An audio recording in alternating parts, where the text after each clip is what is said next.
Can I request all of you to please come back? We'll start in a minute.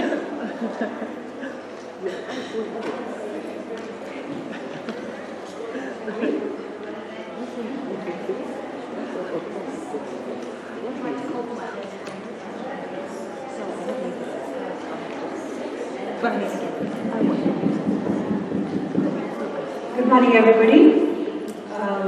Before we start the session, I'm very glad to say that this session will not be a one-way communication, but it will be a two-way communication, because we will be having a workshop where we're looking forward to have your inputs, your interaction, and at the end of the workshop we will have a lot of understanding of a new concept, which is about the personality diets. And to introduce that, we have Professor Alain Golay from Switzerland, Hospital of Geneva. He's a professor in dietology, obesity, endocrinology, and therapeutic patient education. He's an author for many books, and he has publications in 10 different languages. He's been working on this personality diets for about 15 years, and in this session we will be learning how to analyze the personality, and we will take it like we will analyze our personality, and then we'll try to understand how different kinds of diets will work for it. So I have the privilege to invite Professor Alain. The floor is all yours. Thank you.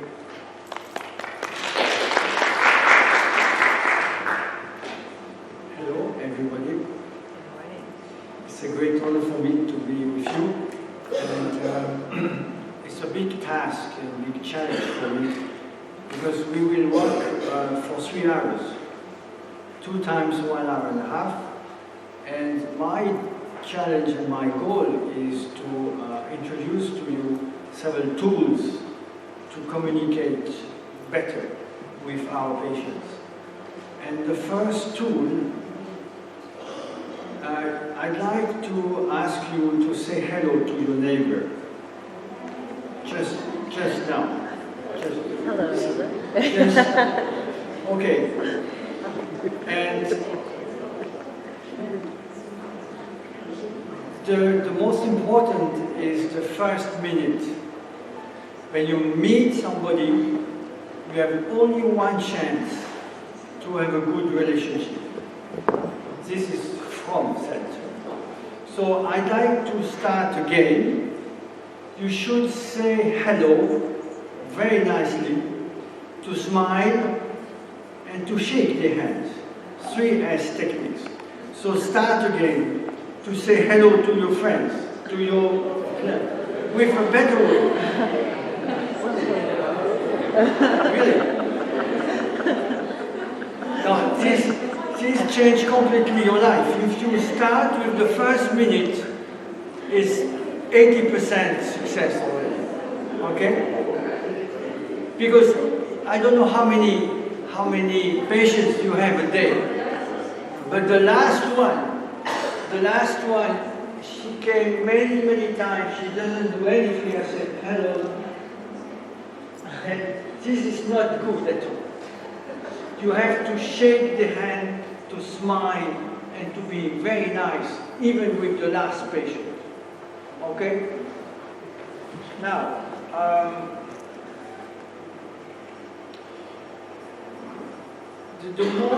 the most important, I said, is the first minute. The first word. When a patient talks to you, he's waiting for months, weeks, months to say something. And we talk too much. So the first minute, you have to listen what he wants to tell me. The first word, the first impression, the first complaint. He said, I have a stomach pain. Yes. What is your blood sugar? How was your treatment? And the first word was, I have a stomach pain. And if you do not take care about the first word, the first complaint, you just collapse the relationship. They wait for hours, weeks, months to tell you something. And you say, so how is your blood sugar? Show me your booklet. That's crazy. we need to listen very carefully to our patients. We talk too much. We do not listen. We do not observe our patients. I hope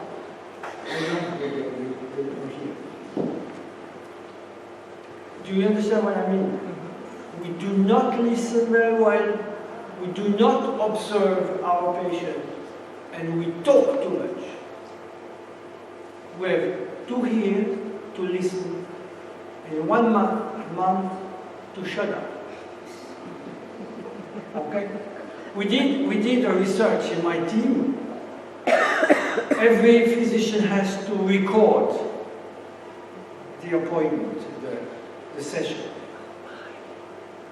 Our physician speaks 80% of the time. 80%. I said, okay, it's Geneva. So we repeated the same study in England. Same way. We ask questions and we answer ourselves. We are really, really bad. I'm saying everybody. Okay.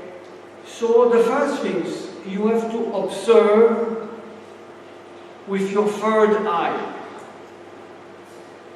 More than with your 2 eyes. You have to observe the behavior of your patient. To observe his breathing, his position, his body language. If you want to interrupt the discussion with your husband or with your wife tonight, change the body position. I show you something. So, I'm talking to you, and suddenly I do like this. That means negative. I'm not agreeing what she said. So tonight, when your husband or your wife is talking, in the middle of the discussion, you do like this. And with his brain, he said, what's going on? So when a patient said yes to me and do like this, doesn't mean no. This is important. And the breathing, if he said something very strong, the breathing go up. You have to observe the tears. When a patient says something to you very important, he has tears, emotion. I have to observe that.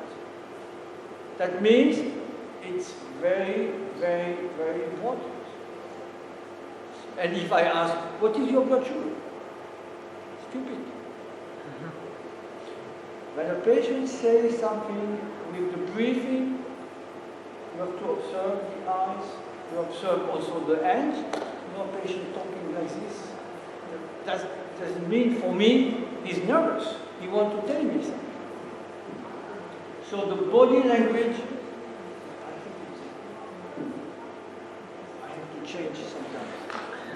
So the body language is very important. You have to observe with your third eye. And this is for kids. Did you notice the human smile of my dog? At the first minute you don't see it, but you feel it's strange. Okay? This is a smile of a human being, not a dog. And this is a pig, it's not an elephant. So the third point, you have to listen with your third ear. What messages he wants to tell you when he's talking to you. He's saying many things, but he doesn't talk to the real point. What is main worry? He's talking about very big differences, but the main worry is something else. What what is deep need? What is the secret of his life? Yesterday I gave a lecture here, and I said 1/3 of my patients, 1/3, 30% of obese patients has been raped. Harassment, sexual harassment. And Geneva is no different from the rest of the world. Obesity sometimes is a symptom of a huge distress, a huge problem. And they wait for 40, 50 years to tell you something. And we just miss the point. For me, it is the most important to listen what the patient wants really to tell you. And Mozart, is a composer, said the quality of his music was given by the silence between the notes. When I speak to my patients, sometimes I wait. I make a silence. And the deepness of the silence tell me the deepness of the emotion. And you have not to be afraid about silence.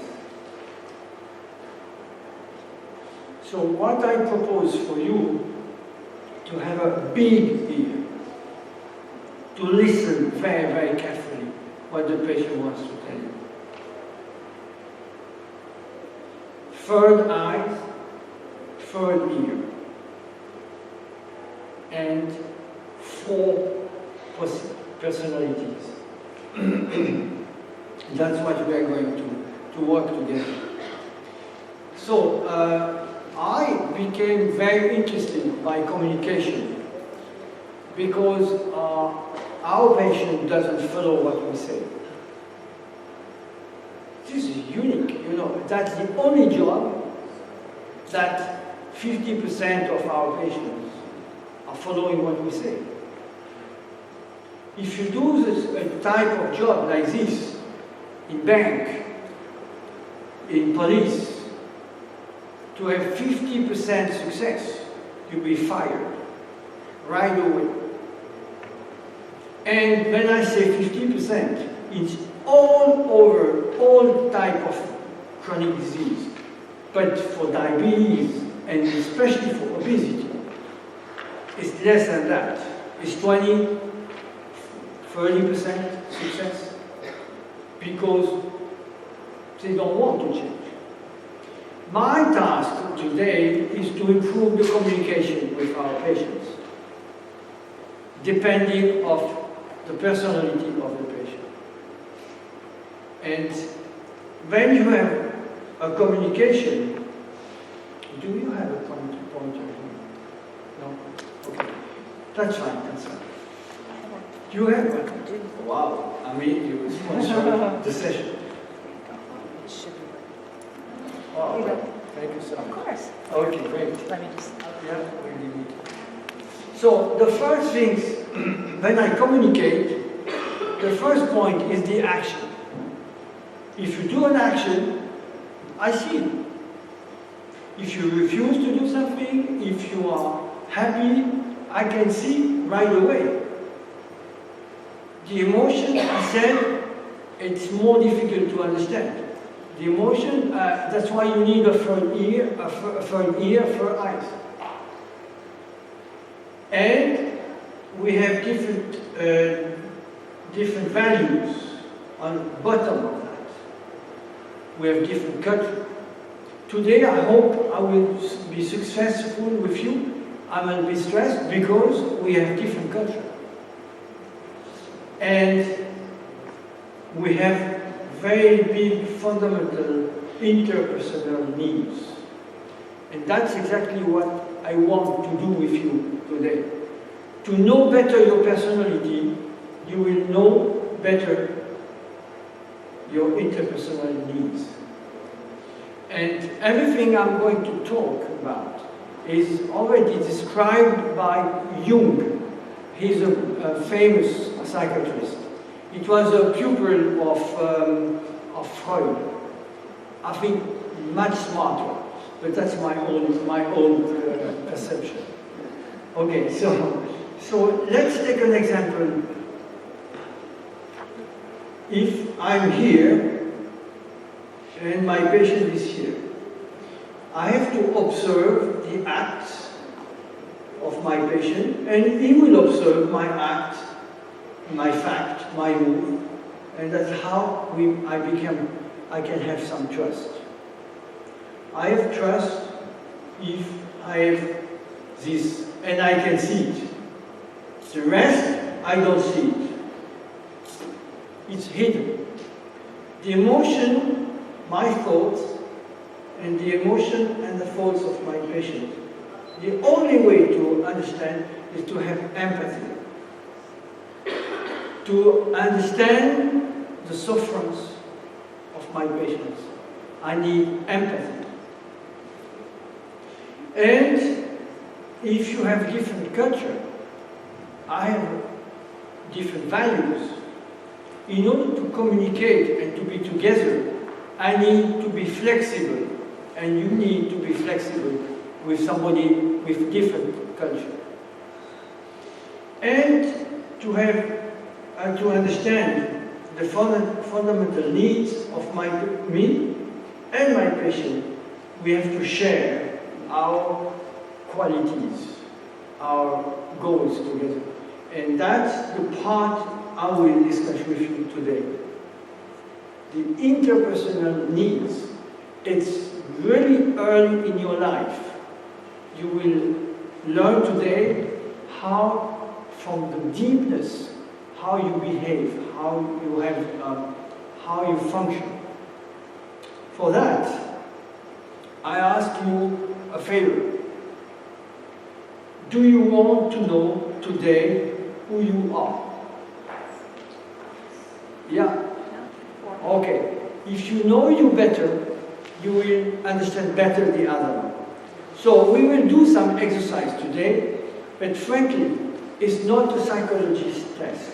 It's just to know your behavior.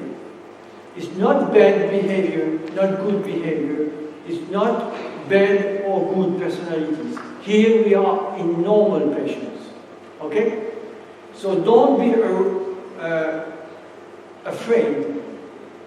It's neither good, neither bad. It's just to understand how you behave. So you have questions in your tables.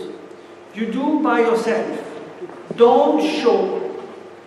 Everybody has a test? No? Somebody can help me? As they have some... who do not have one? Okay, that is important. Now we need more.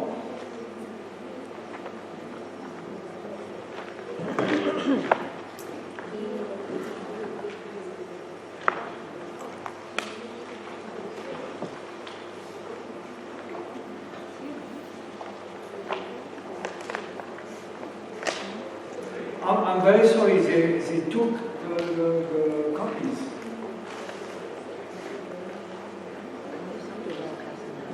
Okay, for those who have the test, you can start now. You have always couples of words, and they are in opposite. So you have to decide which behavior do you have. Are you directive or accommodative? It's always the opposite. If you do not understand a word, it's the opposite. So you have couples of words and you have to choose one. And you put a cross or here or here. Maybe sometimes You, from here or there. but it doesn't matter. You have to find out how you are, how you behave, and not how you want to be. That's very important also. So, who you are, and you put crosses either way in the left or on the right. and we were going to calculate the crosses. I go through the rooms to be sure that you are doing correctly, okay?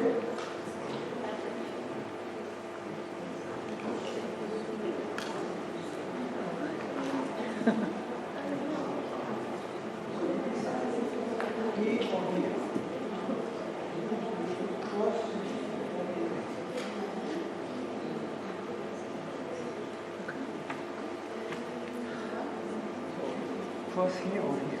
And you add this one. And you add this one.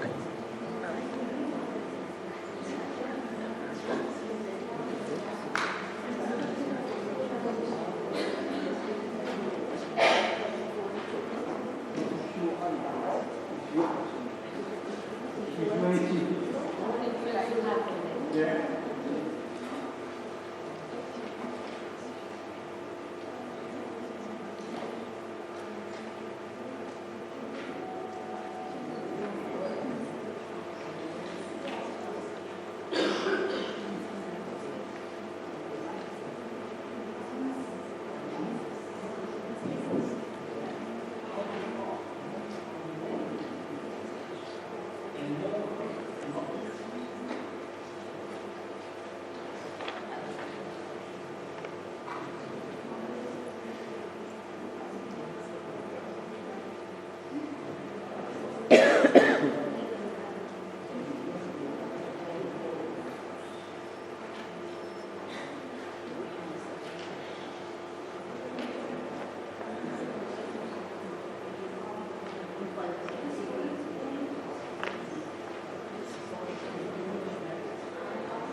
Driving down 65 and love this town. I'm from Egypt. I lived so long in the US. I have a US passport. How does he like Purdue? Well, he likes it now, but it's just, what a very small college, very small town. But he lives in College Station, Texas. Okay. But again, he didn't want to go to it. He didn't want to be acting like his best. That's it. I have a feeling he did not like that. Yeah, because literally, the house. I'm not going to go to a college. I'm not going there. Purdue is a wonderful school. So, it is small. It is small, but that's actually what it's known for. So, I love that, sunrise scene there. I know, I live, I used to rent a condo in Marina City, so the Cornfront buildings. So, yeah, I'm a city girl, so I don't like the suburbs. I noticed 7 points. You have to answer all of them. Okay, also the second part. And you have to find out every couples. You have to give a cross. If you miss one or two, the calculation will be wrong. You have to answer all the questions. And really, how you are and not you want to be. That's tough. Yeah, that's the question. And what part of Egypt do you live? I'm in Cairo. Okay. Downtown Cairo. So, how is my promoter? Well, that's what I am. So what do we do with the grapes? 3 to 9. So now, okay, I did. Okay. So you do 3 and 9. That means. Okay. That's why I'm So I am a promoter. So I'm a promoter too. So you didn't have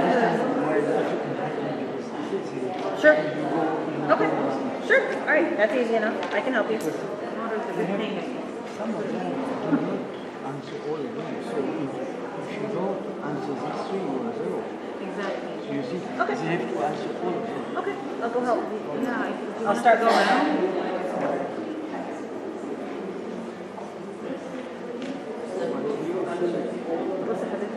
لي ده او ده ده او ده ده او ده وبعدين حدث عندنا 4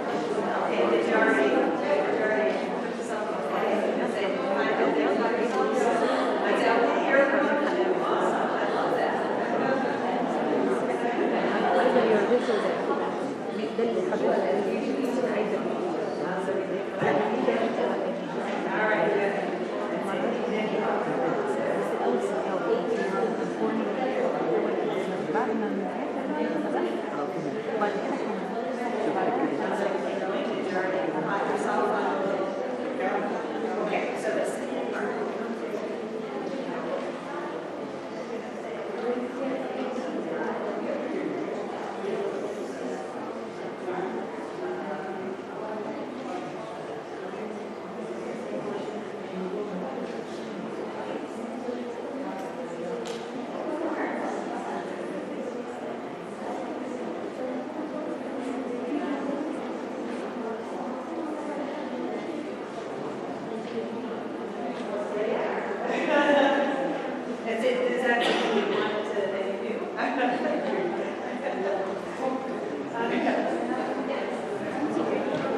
How's everything over here?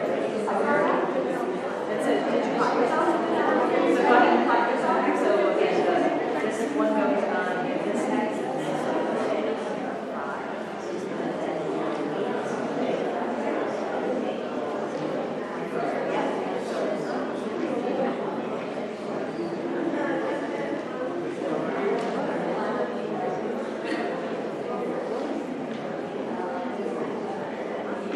Yes, so there's, yes, here more.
You're okay?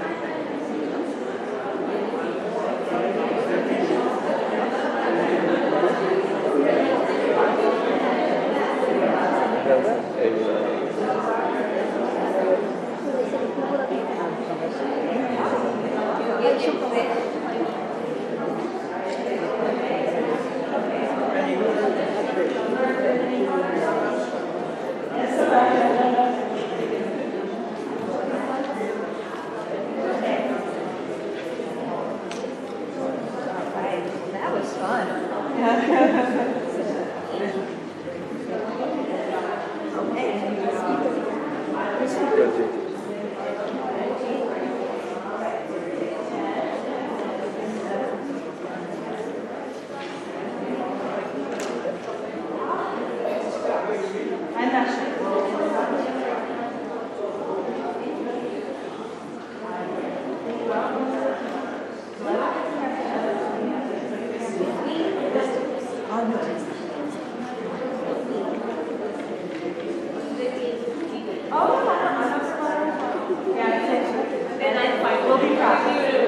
proud about our where we are. Yeah. And then I'll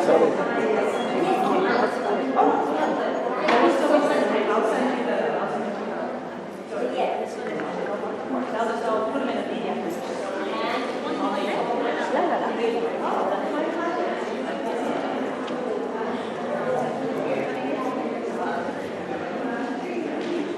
Everyone else is okay?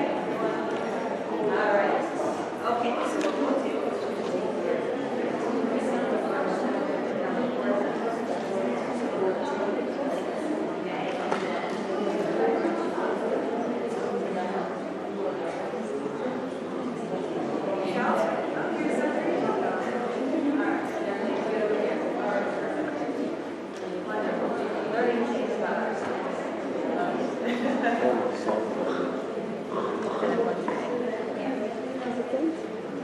All right, that was fun. Okay.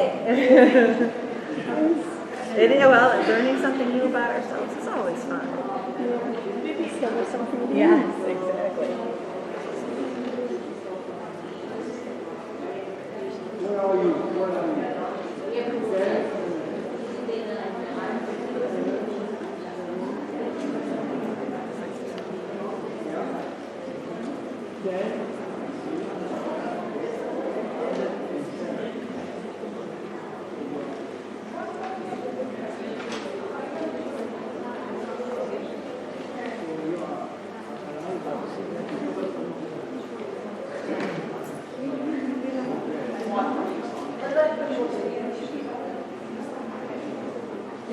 Oh, what did he just say?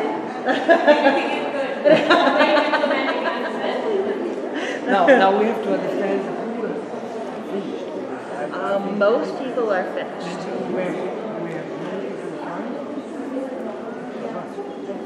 No. Yeah. I think they're finished, yes. Okay, do you want to know now? You want to see? Okay. The first point, I want to be sure, first, did you answer all the questions? Yeah? Yes. Now, you have to calculate the cross on the right.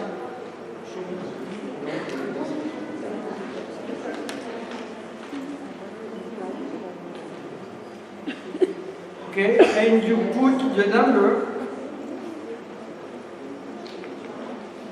on the horizontal line here. So if I have 4, you make a cross here. If I have 14, I put a cross here. Do you understand that? Yes. It's all right for everybody. Now,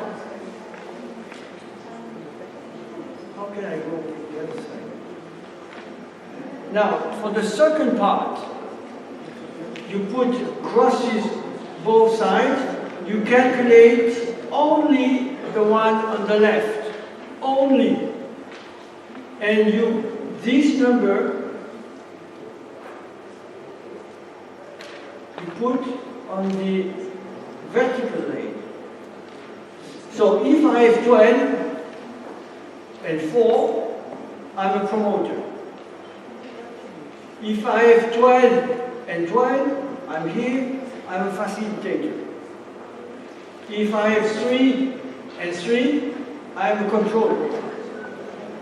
If I have 3 and 13, I'm an analyzer. Okay, as I said, it's not good or bad personalities. Be quiet. Okay, now, sometimes you have to understand, some people I saw, they have a cross here.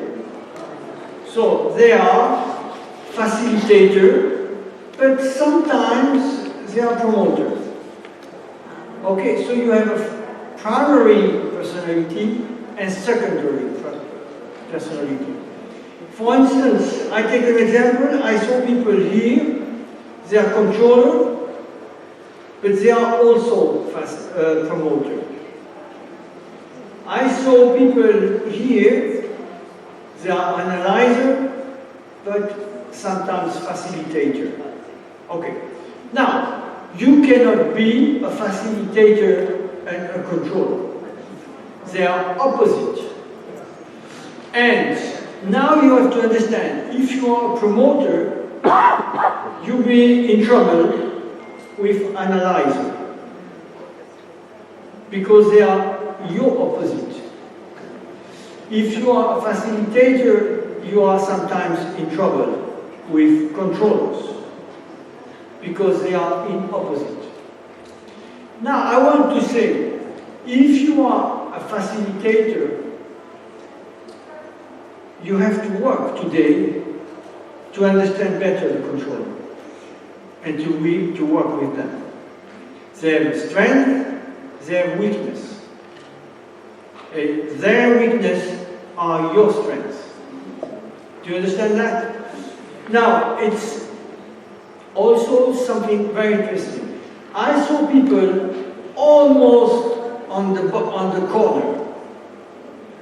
They are typical facilitator. Or if you have somebody here, they are typical controller or typical promoter here. And they are really, it's easy to find out if you have a patient controller here, you don't need the test. You know already he's a controller. He asks you right away, I want this, I saw on the TV, I saw on the newspaper, I want that. You have no time to talk. They are controllers. Okay, and last part, people are around the middle here. So what does it mean? They are very well balanced. You know, in Buddhism, they are in the middle. No, I'm joking. So that means these people can work very easily with all four because they understand better, because they are in the middle. So it's not a weakness, it's also a strength. But now, from the beginning of your life, it's almost done. After the puberty, it's done forever. You stay with your personality.